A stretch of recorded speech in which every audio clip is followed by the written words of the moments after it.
कि अभी भी प्रमोद जैन भाया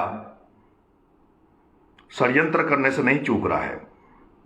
अभी भी वो सोच रहा है कि मैं कैसे किसान जातियों को आपस में लड़ाऊं, और ये जो नया कांटा पैदा हुआ है हाड़ौती की राजनीति में, नरेश मीणा, इसको पैदा होने से पहले कैसे मैं खत्म करूं, इस प्रयास में वो लगा हुआ है। और दूसरा, जो कल किसान आंदोलन जो 12 की धरती पर हुआ, उसमें जो मीडिया की जो भूमिका थी वो संदिग्ध भूमिका रही। अब ये तो नहीं पता कि मीडिया के जो हेड ऑफ राजस्थान बैठे हैं, क्या वो भी यही चाहते थे कि भाई किसानों की इस आवाज को ऊपर तक नहीं पहुंचाया जाए, या फिर लोकल लेवल पे 12 के जो बड़े मीडिया घरानों के जो लोग बैठे हैं, उन्होंने जानबूझकर किसी लोभ लालच में आकर वो जगह हमें नहीं दी जिस जगह की हम उम्मीद मीडिया से करते थे। पहले मैं मीडिया की बात आपसे रख लेता हूं, उसके बाद भाया की बात करेंगे। कल 12 में जिस तादाद से, जिस भीड़ के साथ, जिस जनसमूह के साथ किसान उमड़े और अपने हकों की लड़ाई लड़ने के लिए जब कलेक्ट्रेट पहुंचे, तो उसके बाद पूरा राजस्थान का सोशल मीडिया केवल किसानों की बात कर रहा था, 12 के आंदोलन की चर्चा कर रहा था। लेकिन हम उम्मीद कर रहे थे कि जो इलेक्ट्रॉनिक मीडिया जो हमेशा ब्रेकिंग चलाता है, लाइव के माध्यम से लोगों तक बात पहुंचाता है, इलेक्ट्रॉनिक मीडिया में राजस्थान में 2-3 चैनल चर्चित है। एक जी राजस्थान न्यूज है, और एक फर्स्ट इंडिया है, और एक राजस्थान तक। 3 चैनल राजस्थान में काम कर रहे हैं जिन पर हमारा आजकल ज्यादा लोग देखते हैं। मैं देख रहा हूं कि यह फर्स्ट इंडिया जो चैनल है, इसने कभी भी किसान नेताओं की या किसानों की बात को आवाज नहीं दी। फर्स्ट इंडिया पे जब देश में किसान आंदोलन चल रहा था, तो फर्स्ट इंडिया में जो मेरे साथ जो साथी पढ़ाई करते थे, जो कॉलेज और यूनिवर्सिटी में मेरे साथ थे, वो आज उस फर्स्ट इंडिया चैनल में बड़े ओहदों पे बैठे हुए हैं। उनकी दिली इच्छा थी कि हमारा भाई जब संघर्ष कर रहा है तो हम उसको ज्यादा से ज्यादा मोटिवेट करें, ज्यादा से ज्यादा फर्स्ट इंडिया में जगह दें, और उन्होंने मुझे जगह भी दी थी। आपको पता है कि जब किसान आंदोलन चल रहा था तो मुझे फर्स्ट इंडिया ने शुरुआत में बहुत जगह दी। मुझे इंटरव्यू में वो लोग बुलाते थे, कई जगह उन्होंने मेरा उतना सहयोग किया जितनी मुझे भी आशा नहीं थी। लेकिन धीरे धीरे ऐसा होने लगा कि फर्स्ट इंडिया पर मेरे नाम पर एक भी लाइन नहीं छापी जाती थी। जब मेरे चाहने वाले थे, जब मैंने उनसे बात की, तो उन्होंने ये कहा कि जो हमारा हेड है जगदीश कातिल, नाम ही जिसका कातिल हो, जो बनाई किसानों की और किसान नेताओं की हत्या करने के लिए है, नौकरी में भी जिसने भ्रष्टाचार किया, वो जगदीश कातिल आजकल जो फर्स्ट इंडिया का हेड बना बैठा है, उस जगदीश कातिल ने यह कहा कि नरेश मीणा का नाम फर्स्ट इंडिया पर नहीं आना चाहिए। और जब सुनने में आया तो उसके पीछे का जो कारण पता चला, वो ये चला कि प्रमोद जैन भाया ने जिस तरह से राजनेताओं को, राजनीति को खरीदा है, उसने जगदीश कातिल को भी खरीद लिया। मैं जगदीश कातिल मुर्दाबाद कहता हूं, और जल्दी ही फर्स्ट इंडिया न्यूज के गेट के सामने जगदीश कातिल का पुतला जलाऊंगा। दूसरा, जब हम दूसरे दिन सुबह उठे, मैं 5 बजे जग गया था। 5 बजे जग के मैंने देखा कि आज प्रिंट मीडिया में हमारी क्या खबर लग रही है। तो मुझे जब पहला मैंने दैनिक भास्कर को पढ़ा तो मुझे खुशी हुई कि दैनिक भास्कर अखबार ने हमें पूरा स्थान दिया जितना देना चाहिए था। फिर मैंने प्रिंट मीडिया में एक बड़ा जो पत्रिका समूह है, राजस्थान पत्रिका, उसको जब उठाया, उसको जब पढ़ा, तो पूरी दुनिया जान रही थी कि हजारों लोग, हमने 10,000 लोगों का खाना तैयार करवाया था, जो भी पूरा नहीं हुआ। उसके बाद उस राजस्थान पत्रिका ने जो फोटो डाला, उस फोटो को इस तरह से लिया गया कि चंद लोग आए हों और उस पर लिखा गया, हेडिंग लिखी गई, राजस्थान पत्रिका ने हेडिंग दी कि सैकड़ों किसान अपनी बातों को लेकर बारां कलेक्ट्रेट पे पहुंचे। उन्हें सैकड़ों दिख रहे थे उन्हें सैकड़ों दिख रहे थे मैं मेरे समर्थकों से, मुझे चाहने वालों से और राजस्थान में जो किसान जातियों को चाहते हैं, जो किसानों को चाहते हैं, जिनके दिल और दर्द, जिनके हृदय में किसानों के लिए जगह है, आप सबसे आह्वान चाह रहा हूं, आपसे आह्वान करता हूं कि इस राजस्थान पत्रिका का आप बहिष्कार करें। और कल मैं चाहता हूं कि आप पूरे राजस्थान में गांव गांव में इस राजस्थान पत्रिका के अखबारों की होली दहन करें। प्रत्येक गांव से मैं चाहता हूं कि युवा साथी, किसान भाई इस राजस्थान पत्रिका की होली दहन करें और वीडियो आप अपनी सोशल मीडिया पर शेयर करें। मुझे उम्मीद है कि 12 जिले के हर गांव में इस जो राजस्थान पत्रिका के जो बैठे हैं उसका पुतला राजस्थान पत्रिका का होली दहन होगा। मीडिया का काम है सच्चाई छापना। मीडिया लोकतंत्र का चौथा स्तंभ है। मीडिया को अपना ईमानदारी से काम करना चाहिए, सच्चाई से काम करना चाहिए। 12 में एक मीडिया के हमारे प्रिंट मीडिया चलाते हैं, अमित अटल नाम से एक अखबार 12 से निकलता है, जो 12 में बड़ा लोकप्रिय है।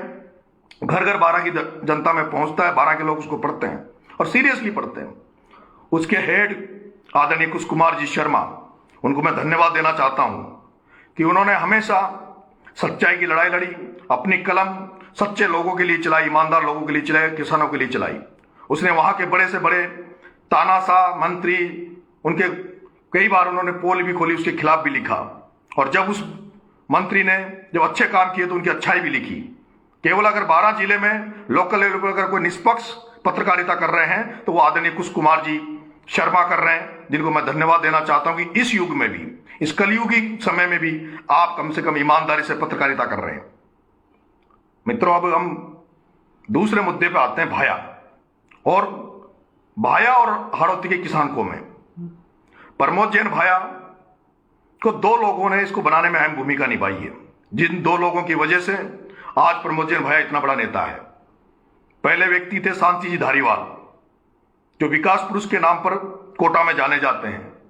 उन्होंने इसको उपजिला प्रमुख बनाया और ये जब उपजिला प्रमुख 12 में बना तब जिला प्रमुख थे भरत मारन, लेकिन आदरणीय भरत जी मारन साहब को डमी बना दिया गया और इस उपजिला प्रमुख को प्रमुख की हैसियत देके आदरणीय शांति धारीवाल जी का ये वर्कर था, कार्यकर्ता था। उन्होंने जितने भी 12 जिले में काम होते थे, चाहे ट्रांसफर के, पोस्टिंग के, कोई भी और अन्य काम जो राजनीति में होते हैं, वो सारे काम 12 जिले को इसके हैंडओवर प्रमोद जैन भाया को कर दिया था। और प्रमोद जैन भाया के इशारों पे ही शांति जी धारीवाल साहब 12 जिले को काम को लेकर करते थे। और उसका नतीजा ये निकला कि जब शांति धारीवाल जी ने इन पर ज्यादा विश्वास कर लिया तो ये उनके 400 करोड़ रुपए लेके प्रमोद जैन भाया, जो अपने आप को शुरू में गुरु कहते थे कि मेरे गुरु हैं शांति धारीवाल, उनके पैसे खाके और 12 बैठ गया। इनको राजनीति में जिसने चलना सिखाया शांति धारीवाल ने, उसके साथ धोखा किया, पहला। दूसरा, इसको नेता बनाने में इसकी घरवाली का बहुत बड़ा हाथ है। प्रमोद जैन भाया को नेता बनाने में उर्मिला जैन का बहुत बड़ा हाथ है। उर्मिला जैन भाया के कांग्रेस के राष्ट्रीय नेता मुकुल जी वासनिक से बहुत अच्छे संबंध रहे हैं, बहुत प्यारे संबंध रहे हैं। और आप समझ सकते हो प्यारे संबंधों का असर बहुत होता है। मुकुल वासनिक जी की कृपा हुई, 2 बार इसको लोकसभा का टिकट दिया, इसकी घरवाली को टिकट दिया, इसको टिकट दिया, और दोनों बार रिकॉर्ड वोटों से चुनाव हार गया। लेकिन जिस आदमी का काम करने का जैसा तरीका होता है वो कभी नहीं बदल सकता। इसने जब ये उपजिला प्रमुख बना उस समय 12 जिले में जिला अध्यक्ष थे आदरणीय शिवनारायण जी नागर साहब। इसने उस शिवनारायण जी नागर साहब की हत्या की, राजनीतिक हत्या की, और उनके खिलाफ, शिवनारायण जी नागर के खिलाफ इन्होंने साबू मिल वाले को कांग्रेस का जिला अध्यक्ष बनाया और पैरेलल ब्लॉक अध्यक्ष बनाकर कांग्रेस को इसने खत्म करने का प्रयास किया। इसने निर्दलीय चुनाव लड़कर शिवनारायण जी को चुनाव हराया और उसके बाद शिवनारायण जी की जो कंडीशन है वो पूरी हाड़ौती जानती है। उसके अलावा मैं पहले कई बार आपसे बता चुका हूं किस तरह से राधाकृष्ण जी नागर, किस तरह से सुनील जी गालव, मनोज जी चौधरी, अरविंद जी भारद्वाज और इनको जो नेता बनाने वाले लोग थे, प्रमोद जैन भाया को जो 12 में जो इनकी टीम थी उसमें थे राजू जी बंसल, भरत जी मारन, जिन्होंने इनको खड़ा किया, पौधा लगाया। उनको नहीं पता था कि हम जिस पौधे को लगा रहे हैं वो पौधा ही बड़ा होकर हमें ही मारेगा। और इन्होंने भरत मारन की हत्या की राजनीतिक। इन्होंने कभी भी किसान कौमों को एक नहीं होने दिया। मैं आपको बताना चाहता हूं, जो संजय जी गुर्जर जब लोकसभा का चुनाव झालावाड़ और बारां से लड़े, संजय जी गुर्जर की बहुत बड़ी स्थिति थी, बहुत मजबूत स्थिति थी, वो चुनाव जीत रहे थे। लेकिन संजय गुर्जर को इसने जानबूझकर चुनाव हरा दिया ताकि मैं ही मालिक बना रहूं। कांग्रेस का मालिक बनने के चक्कर में इसने हाड़ौती की कांग्रेस को खत्म कर दिया। अब जब इसको लगने लगा है कि कोई ऐसा वक्ता, कोई ऐसा लड़का जो हमें टक्कर दे रहा है, जिसको कैसा मारा जाए, कैसे खत्म किया जाए, तो आप देख रहे होंगे, आपके सामने सारी चीजें आ रही है। एक आंदोलन होता है, उसमें एक बस जल जाती है, जो बस एक मुस्लिम वर्ग की होती है। वो अनुबंध पे थी, ठेके पे थी, उसमें कहीं लिखा हुआ नहीं था कि वो बस किसकी थी। और आंदोलन में भीड़ ने उस बस को जला दिया। तो इस प्रमोद जैन भाया ने, और आजकल इसका एक नया नया चेला बना है, इसका एक नया नया चेला बना है भानु प्रताप सिंह, जो कोटा देहात का जिला अध्यक्ष बनवाया इसने कांग्रेस का। उस भानु प्रताप सिंह ने और इसने दोनों ने मिलकर सांगोद के मुस्लिम भाइयों को मेरे खिलाफ भड़का दिया। और इतना भड़काया कि सांगोद के मुस्लिम भाई मेरे लिए उग्र आंदोलन करने की सोचने लगे। मैंने उनसे बात की, जिसकी बस चली उससे बात की। वो व्यक्ति बहुत समझदार थे, शकील जी मिर्जा उनका नाम था। उन्होंने मेरी बात को माना। मैंने कहा कि आप जो दंड दो, अगर बस मेरे नेतृत्व में आंदोलन हुआ, उसमें अगर बस जली तो उसकी जिम्मेदारी मैं लेता हूं, मैं माफी चाहता हूं। और आप जहां कह दो, आपकी मस्जिद में जहां कहोगे, मैं आकर आपसे माफी मांगने के लिए तैयार हूं। और जो भी आप मुझे दंड दोगे वो दंड पाने के लिए मुझे तैयार हूं। और उन्होंने मेरी बात को माना, मेरी बात को समझा। और उन्होंने कहा कि आंदोलनों में इस तरह की अनहोनी हो जाती है। और उसके बाद उन मुस्लिम भाइयों ने जो एक उग्र आंदोलन करने की चेतावनी देकर उग्र आंदोलन करने वाले थे, जब मेरे उनसे बात हुई तो उन्होंने मौन जुलूस निकालकर केवल यह ज्ञापन दिया कि भाई पुलिस का हर्जाना सरकार हमें दे। मैं उनका धन्यवाद, आभारी हूं कि उन मुस्लिम भाइयों ने कम से कम इस षड्यंत्र के वो हिस्सा नहीं बने। अभी 2 दिन पहले, मेरे आंदोलन के पहले आपने देखा होगा कि छपड़ा में, छिपा बड़ौद में मैंने एक भैंस चोरी का मामला उठा रखा था, जिसमें एक किसान की 2 भैंस और एक पार्टी को चुरा लिया। रिपोर्ट दर्ज नहीं हुई। वहां का जो थानेदार था, एसएचओ था, वो पैसे खा के ट्रांसफर करा के भाग गया। अब उस मामले में जब मैंने आंदोलन की घोषणा करी तो वहां के जो छिपा बड़ौद की जो पुलिस के जो लोग थे, उन्होंने मुलजिमों को पकड़ने के लिए उनके परिजनों को और उनके परिवार वालों को पुलिस ने उठा लिया और उन्हें गिरफ्तार कर लिया। जब उन्हें गिरफ्तार किया तो मेरे पास सूचना आई और यह वहां अफवाह फैलाई गई करण सिंह और प्रताप सिंह जी सिंघवी द्वारा कि जो निर्दोष मुस्लिम जो पकड़े जा रहे हैं, इनको नरेश मीणा पकड़ा रहा है। जैसे मेरे पास सूचना आई, मैंने तुरंत फोन करके कहा कि आप जहां कहीं भी हो, मैं तुरंत आपके पास पहुंच रहा हूं। और आपको शायद लाइव देखना मेरा परसों का, मैं रात को 12 बजे छिपा बड़ौद में रात को 12 बजे उन मुस्लिम भाइयों के पास गया। उनसे मैंने बात की और उन्होंने मुझे, जो गुस्सा था उनके अंदर मेरे प्रति कि भैया नरेश मीणा कैसे निर्दोष लोगों को फंसा सकता है, उन्होंने उसका उल्टा हुआ। जो लोग ये चाहते थे कि मुस्लिम इससे नाराज हो जाए, उन्होंने उल्टा करके मेरे को मालाएं पहनाई, मेरे नारे लगाए। मैं थाने गया, थानेदार से कहा कि मुलजिम को पकड़ो, मुलजिम के परिवार वाले और निर्दोष लोगों को आप हाथ नहीं लगाओ। और मैंने वहां जो निर्दोष लोग बंद कर रखे थे उनको उसी समय छुड़वाया। और मैंने उन मुस्लिम भाइयों से उनसे कहा कि जो क्राइम करेगा, जो गलत करेगा, वो गलत है, वो जेल जाएगा, उसके हम हथेली नहीं लगाएंगे।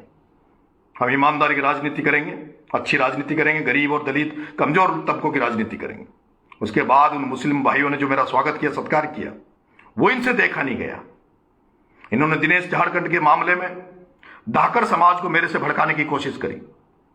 इन्होंने, इस भाया ने हर समाज में, मीणाओं में, धाकरों में, गुजरों में, मालियों में, हर समाज में 3-4 ठेकेदार इसने पकड़ रखे हैं। उन ठेकेदारों को ये पैसे देता है, उनको ये ऑफर देता है कि तुम्हें मैं राजनीति में इस ओहदे पे बिठा दूंगा, इस ओहदे पे बिठा दूंगा। बिठाता है किसी को नहीं है, बिठाता तो ये खुद को मंत्री बना रखा है, खुद की लुगाई को जिला प्रमुख बना रखा है, खुद के चोरे को यूथ का कांग्रेस का जिला अध्यक्ष बना। ये बनाता किसी को नहीं है। लेकिन अब कुछ मीणाओं को इसने आश्वासन दे दिया कि मैं नरेश मीणा का टिकट कटवा के तुम्हें दिलवा दूंगा। कुछ धाकड़ों को आश्वासन दे दिया कि तुम्हें टिकट दिलवा दूंगा, तुम नरेश मीणा का विरोध करो। लेकिन मैं सौभाग्यशाली हूं कि मेरी बात किसानों को समझ में आ रही है, धाकड़ समाज को भी समझ में आई। उस धाकड़ समाज को, जिस धाकड़ समाज की इसने राजनीतिक हत्या करी, उस धाकड़ समाज ने भी मेरे खिलाफ एक भी शब्द नहीं बोला। मैं उनका अभिनंदन करता हूं। और कल भी आपने देखा होगा, जब हमारी किसान रैली 12 में घुस रही थी तो धाकड़ समाज का धार्मिक जुलूस वहां से निकल रहा था, और जैसे वो जुलूस मुझे दिखा, मैंने तुरंत अपनी रैली को रोक दिया और अपने सब लोगों को रोक दिया कि भैया आगे हमारे धाकड़ समाज जो किसान कौम है, हमारी कौम है, वो आगे अपने धार्मिक जुलूस को लेकर जा रही है, हम उनको नहीं छोड़ेंगे। हमारा मकसद, हमारा रूट जो था, वो रूट था हमारा प्रताप चौक से होते हुए, हॉस्पिटल से होते हुए कलेक्ट्रेट पहुंचना। लेकिन मैंने मेरा रूट चेंज किया और हमने दीनदयाल पार्क से सीधा 4 मूर्ति हुए हम कलेक्ट्रेट गए। और जो धाकड़ समाज के जो प्रबुद्ध जन पीछे पीछे चल रहे थे, हमने उनको राम राम की, उनके ढोक दी।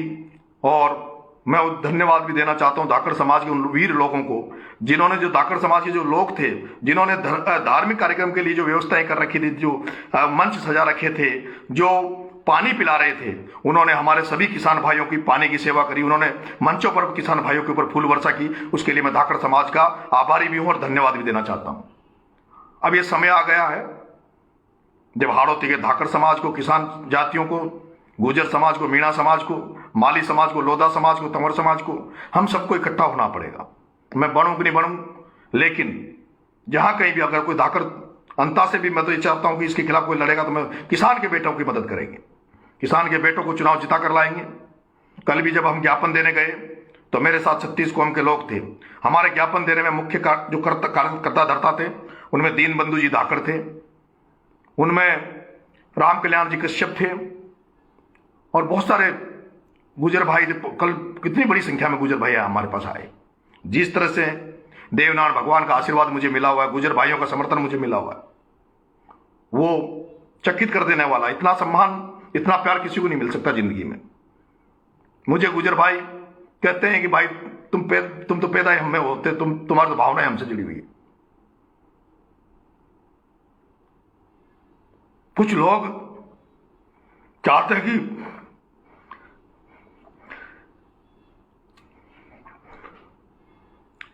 मैंने जब किसान रैली जा रही थी तो मेरे पास एक खबर आई कि एक गुजर थानेदार लगा हुआ, वो गड़बड़, उससे भाया गड़बड़ करवाना चाहता है। उसका नाम राजेश खटाना। मैंने उसको फोन भी करवाया, 1-2 फोन भी किए। मेरे आदरणीय जी खटाना जो एमएलए हैं, उनके बेटे ने उनको फोन किया। महादेव जी खूटला बांदीकुई के जो प्रधान है, उन्होंने उसको फोन किया कि नरेश हमारा भाई है, हम नरेश को कमजोर होना नहीं देखना चाहते। लेकिन उसके बाद ही उस राजेश खटाना ने लाठीचार्ज किया किसानों पर और बहुत बुरी तरह पीटा।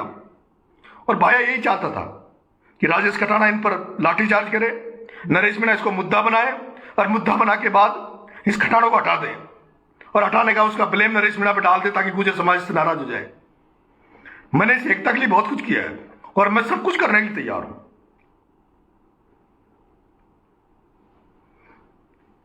पहले भी इसने दिनेश वाले मामले में एक थानेदार जो गुजर था बेचारा, उसको लाइन हाजिर आईजी ने किया, उसमें भी मेरे पे ब्लेम किया कि इसने हटवाया है।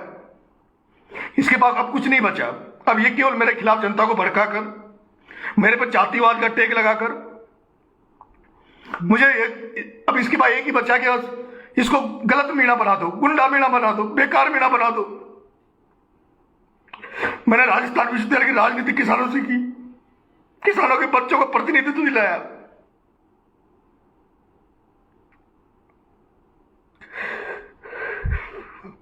मैं आपसे हाथ जोड़ना चाहता हूं देवेंद्र जी, इसके षड्यंत्र से बचो आप। ये किसी का नहीं रहा, इसने सचिन पायलट को धोखा दिया।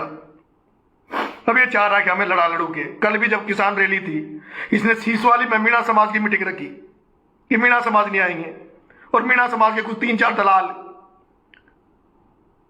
वो अभी भी इसके बहकाव में, तुम्हारा भी भला नहीं करेगा, ये कभी नहीं करेगा। और उस राजेश खटाना से मैं निवेदन करना चाहता हूं, राजेश जी आपने जो लाठीचार्ज किया, ये आपके भी हथेली लगाने नहीं आएगा, ये आपको भी धोखा देगा। इसने बहुत अधिकारियों की बलि चढ़ाई है।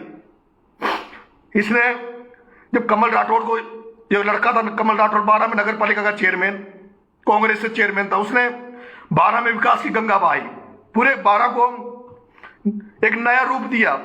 उस कमल राठौड़ को जेल भेजने के लिए, उस कमल राठौड़ को फंसाने के लिए इसने एक मनोज मीणा जो नगर पालिका में ईवो लगा हुआ था, उससे कागज चुरवाए।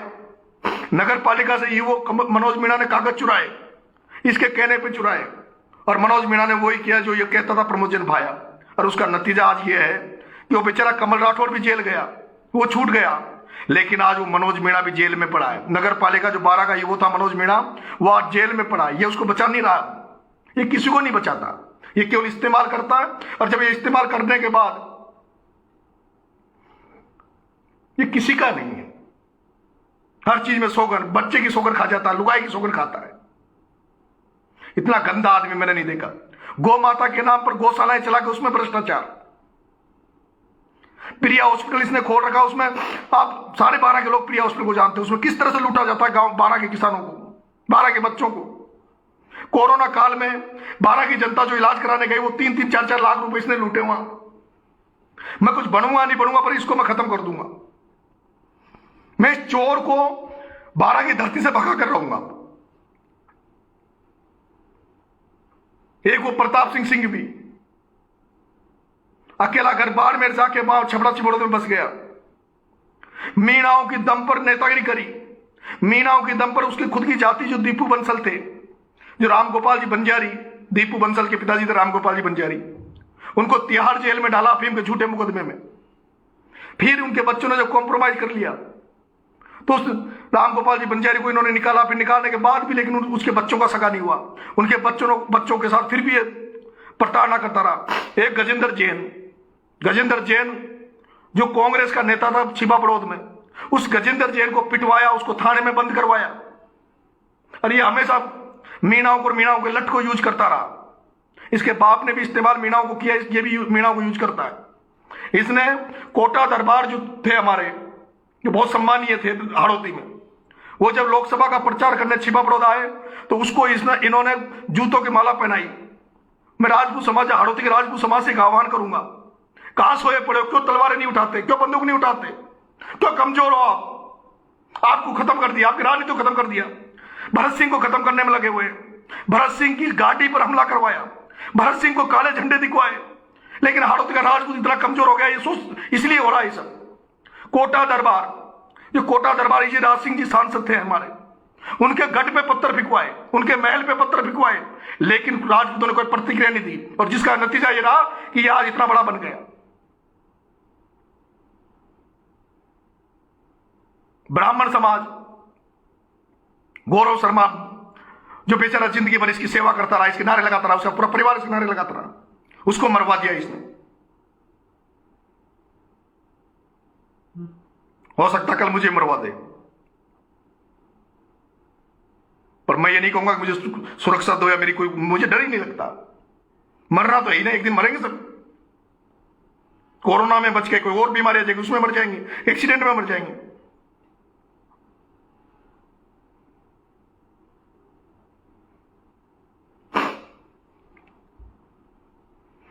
किसान भाइयों, स्वर्गीय पायलट साहब ने कहा था कि जब तक किसानों के बच्चे उन पदों पर नहीं बैठ जाते जहां से नीति निर्धारण होती है, कानून बनते हैं, तब तक किसानों का भला नहीं होने वाला। चौधरी चरण सिंह जी ने कहा था कि किसान का एक पैर खेत की मेड़ पे होना चाहिए और दूसरा पैर संसद की सीढ़ी पे होना चाहिए।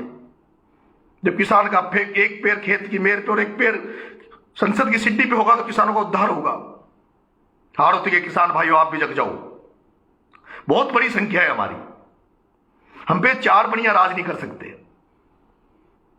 ये 4 बनिया हमारे लिए क्या, कितने वोट? चंद लोग, सारी राजनीति चंद लोगों के पास, सारा पैसा इन 4 लोगों के पास, जो ना पार्टी के सगे ना किसी के सगे नहीं, गठजोड़ है। आपको मैं पता था, इसकी लाल डायरी का एक पन्ना मैं चुनाव तक खोलूंगा, इसके भ्रष्टाचार के एक परत को आपके सामने लाऊंगा। अभी आजकल इसने ओम बिरला से साठगांठ कर रखी है, पता है आपको? इसकी सारी पार्टनरशिप ओम बिरला के साथ चल रही है।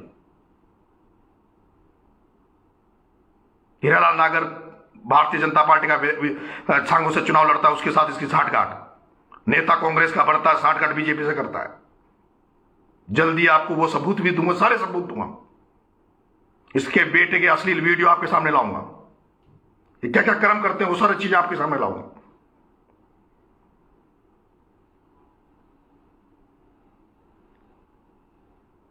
मेरा एक ही मकसद था बस आज,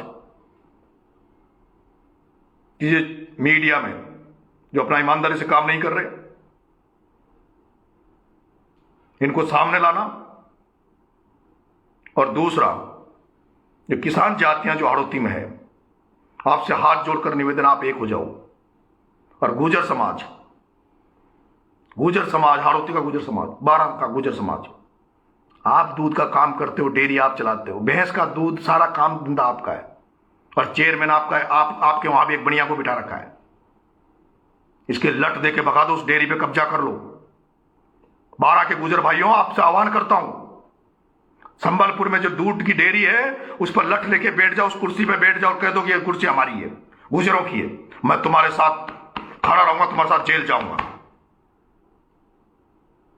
जिसके भैंस नहीं, जिसके दूध नहीं, जिसके गाय नहीं, वो दूध डेयरी का चेयरमैन। हॉस्पिटल भी इनके, पीडब्ल्यूडी भी इनकी, दूध का काम भी इनका, सारे कर्म यही करेंगे। हमें दे दो ना मंडी में 2 जगह, 4 दुकान हमें भी तो दे दो मंडी में। लहसुन की मंडी छिपा बड़ौद में 4 किसानों को, वहां भी तो कोई दुकानें दे दो किसानों को, धाकड़ों को, मीणाओं को, मालियों को और गुजरों को।